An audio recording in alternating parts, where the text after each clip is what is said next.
बहुत बहुत धन्यवाद सभापति जी, आपका भी, और आदरणीय नड्डा जी का, जिन्होंने मुझे बोलने का अवसर दिया। इस बारे में बहुत कुछ कहा जा चुका है, मैं बहुत तैयारी करके आया था, लेकिन कई मुद्दे बता चुके हैं, तो मैं दोहरा करके संबोधन का समय नहीं लेना चाहूँगा। ये अच्छी बात है और अच्छी चर्चा हुई है, और मुझे खुशी है कि हमारे तिरुचि शिवाजी ने चर्चा प्रारंभ की थी, लेकिन मुझे थोड़ा आश्चर्य हो रहा था कि तिरुचि शिवाजी धीरे धीरे कहाँ पहुँच गए, यहाँ थे वहाँ पहुँच गए, किनके पास पहुँच गए, वो शायद भूल गए कि उनके नेताओं को उन लोगों ने जेल में डाला था और इमरजेंसी लगाकर उनकी सरकार बर्खास्त की थी। फिर भी भगवान उनका भला करें, और लेकिन उन्होंने चर्चा में अच्छी बातें उन्होंने की, मैं उनका अभिनंदन करता हूं। और चर्चा में और भी लोगों ने अच्छा भाग लिया है। कुछ जहर भी उगला गया, उसके बाद हम उसको नजरअंदाज करेंगे।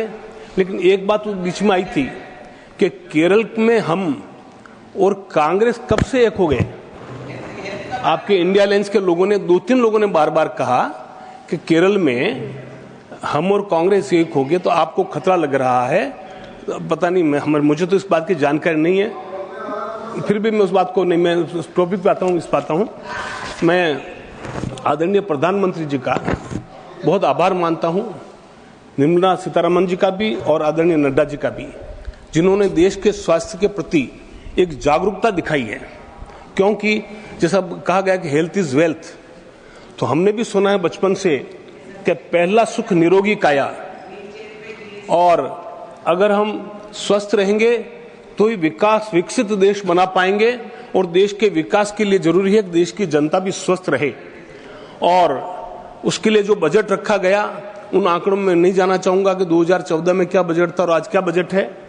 मैं एक बात कहना चाहूंगा, जो मैं समझ पाया उस बजट के अंतर्गत, कि कोई अच्छी फिल्म बनती है, बड़े सुपरस्टार हों, क्वालिटी की स्टोरी हो, और पिक्चर बन भी जाए, बजट भी आ जाए, और लेकिन उसको दिखाने के लिए अगर थिएटर नहीं हो शहरों में और गांवों में, तो पिक्चर कैसे देखी जाएगी।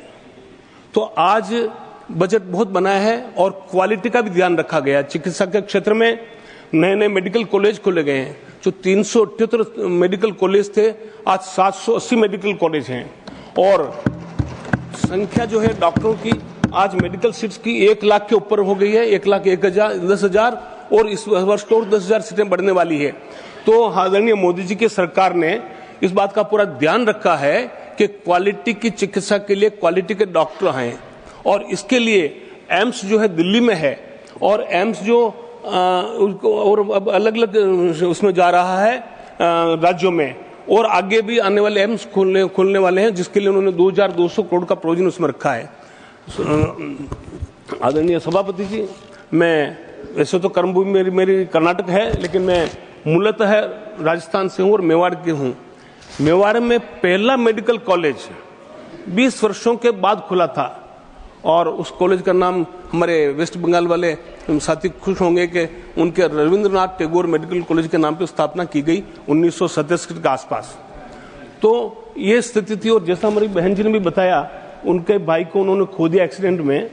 तो एक टाइफाइड की वजह से, मेरे बड़े भाई, शादी हो चुकी थी, 22 वर्ष की उम्र थी, सिर्फ टाइफाइड के वजह से, टाइफाइड का इलाज बराबर नहीं हो पाएगा, उनका देहांत हो गया। शादी हो चुकी थी, 2 बच्चे थे उनके।